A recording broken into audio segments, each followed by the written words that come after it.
Greetings! This is Lameguy64 of Metatech Productions, and I apologize for the lack of videos in the past 2 months, and I hope many of you were patient enough to continue subscribing to me despite the lack of content.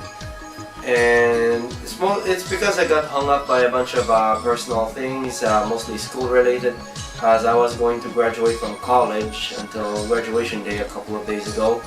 Well, now that I've graduated from school, I have pretty much all the time in the world to do whatever I want, basically. Which means I can hopefully push out more videos in the near future. I'm not sure what type of videos I'll be making, but I'll talk more about them shortly. Well, despite not being able to push out videos in the past 2 months, I've actually continued development on Project Scarlet during my free time whenever possible. And most of my development time was spent on the map compositor tool, which I need to be able to progress further in regards to the development of Project Scarlet. So far, the map compositor tool is the most advanced program I've ever made, being almost like a 3D modeling program, but not exactly a 3D modeling program, more like a compositor, hence the name. It is also my first program to fully utilize a graphical user interface toolkit. I use FLTK because it's the only open source GUI widget toolkit that I could get to work. I tried WX widgets, but that's bloated as hell and it's slow and it's sometimes a bit cumbersome to work with. Qt is out of the question because the licenses.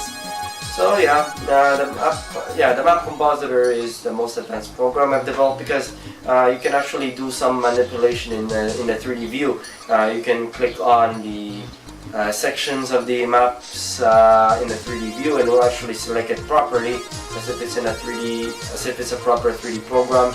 And when you're in hit map editing mode, you can actually select individual triangles of your hit map, delete, and then plot new ones by clicking on the vertices. And yeah, I needed the program so I could create the map data I need to be able to work on the engine side of Project Scarlet, especially since there are no tools that meet my requirements of a map compositor, so I had to go custom.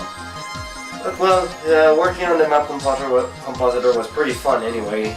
A bit tricky since it's pretty big program that I've worked on so far. I think it's even bigger than my old GD64 programs that were very difficult to work with due to the lack of object-oriented capabilities.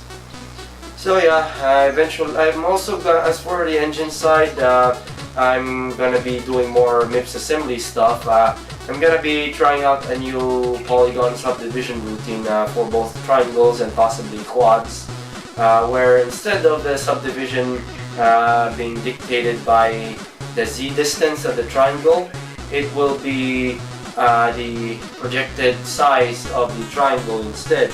And then it will be a dynamic kind of subdivision where if a triangle is bigger than the subdivision threshold window, it will be subdivided. And then if one of the subdivided triangles are still bigger than the threshold, it will be subdivided further. And then on and on and on. This technique should hopefully result in a much more seamless looking subdivision of triangles. I've actually seen some games that have demonstrated it a bit. I'm not sure which titles exactly, but I'm pretty sure there are a few titles that utilize it. And I think libGS also uses that mechanism for subdividing triangle polygons. The routine will also be more efficient than my existing triangle subdivision routines. I wanted to make a more efficient use of stack, less GTE calculations, so there'll be less overhead caused by unnecessary GTE calculations, and therefore result in a much faster subdivision routine. So yeah, that's news on Project Scarlet, and I should hopefully be able to push out videos of it in the next month or so. I'm also going to be making a video on reformatting my DTLH 2000 workstation. I'm going to be reformatting it because the Windows 98 installation on it is becoming a bit flaky.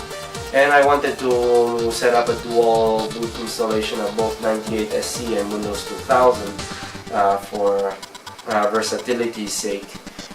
Because there's still some depth. There's the Cold Warrior that had yet to be patched, and I needed the Windows 2000 installation ready on the get-go to test. The video will not only be a vlog thing, reformatting the computer. I'll also discuss, talk about setting up how to set up the DTLH2000, and setting up the debugger for both DOS and Windows 98. As for those who have a DTLH2000 and would like to be able to get it to work.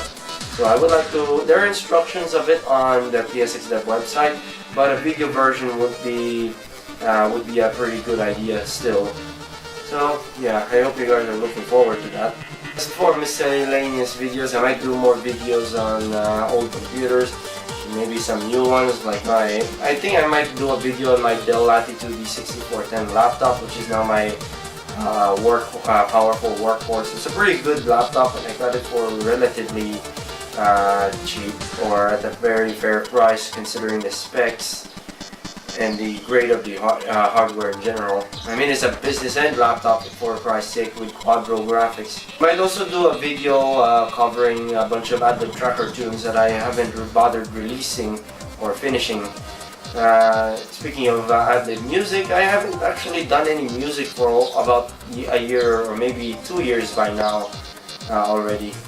I don't know, I'm just not very confident with music production these days. So my SoundCloud remains mostly pretty much inactive these days.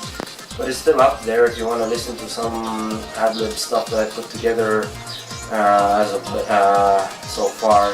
As for my hardware setup currently, I'm supposed to be upgrading to my Core i5-4590 rig with a Asus B85MC motherboard, which actually still has a parallel port in the form of pin headers, which are compatible with bracket ports you'd find in a old Mini 80 or 80 class system.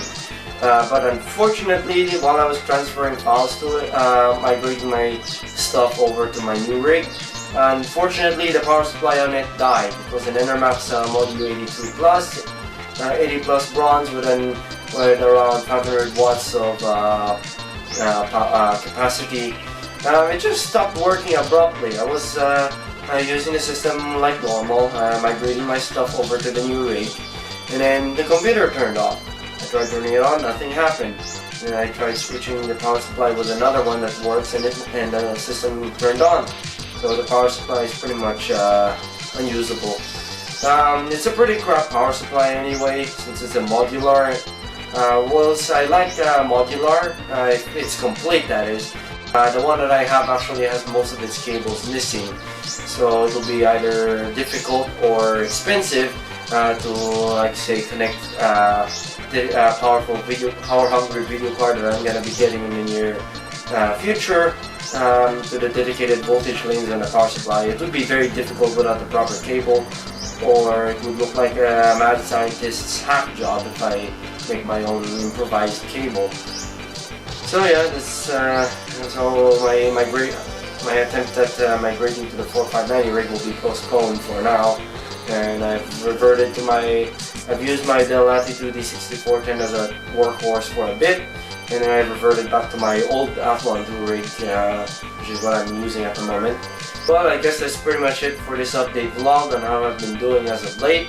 I hope it's enough to fill you in on how I've been doing, and are looking forward to the type of content I'll be pushing out in the near future. And so I hope you enjoyed it. Like, comment, share, and subscribe if you want. As always, thanks for watching. Lameguy64 is signing out, and have a good day.